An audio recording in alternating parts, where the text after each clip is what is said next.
ये कहानी उस समय की है जब महात्मा बुद्ध सारे भारतवर्ष में घूम घूम कर बौद्ध धर्म की शिक्षाओं का प्रचार कर रहे थे। वह बौद्ध धर्म को पूरे भारतवर्ष में फैलाना चाहते थे।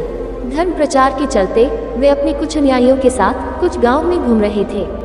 काफी देर तक घूमते रहने और जगह जगह जाकर उपदेश देने के कारण और पैदल चलते रहने से उन्हें बहुत प्यास लगने लगी थी। महात्मा बुद्ध को प्यास बहुत लग रही थी। प्यास बढ़ता देख उन्होंने अपने एक शिष्य को बुलाया और कहा कि तुम पास के गांव में जाकर पानी का प्रबंध करके ले आओ। शिष्य जब पानी लेने के लिए एक गांव में पहुंचा तो शिष्य ने देखा कि वहां गांव के पास से होकर एक छोटी सी नदी बह रही है और फिर वह देखता है कि बहुत सारे लोग उस नदी में अपने गंदे कपड़े धो रहे हैं और कई लोग अपने पालतू जानवरों को उस नदी में नहला रहे थे, जिसकी वजह से नदी का पानी काफी दूषित हो रहा था।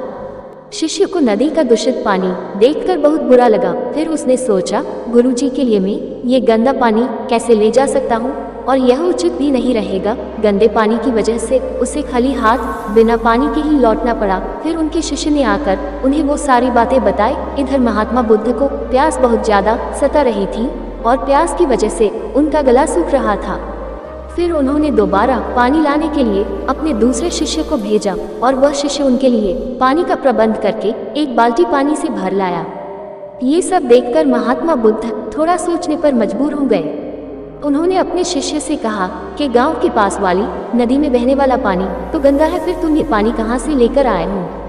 इस बात पर शिष्य ने कहा कि गुरुजी, पानी मैं उस नदी से ही लाया हूँ। सच में उस नदी का पानी बहुत ज्यादा गंदा था, लेकिन जिन लोगों के कार्यों की वजह से ये पानी गंदा हो रहा था, जब वो सभी अपना अपना काम समाप्त करके वहां से चले गए, तब मैंने थोड़ी देर वहां ठहर कर पानी के साफ होने का इंतजार किया। जब तक पानी में मिली मिट्टी नदी के तल में नहीं बैठी, तब तक मैंने वो पानी नहीं भरा। जब पानी में मिली मिट्टी नीचे बैठने लगी तो पानी अपने आप ही साफ होने लगा और वही पानी मैं आपके पीने के लिए लाया हूँ।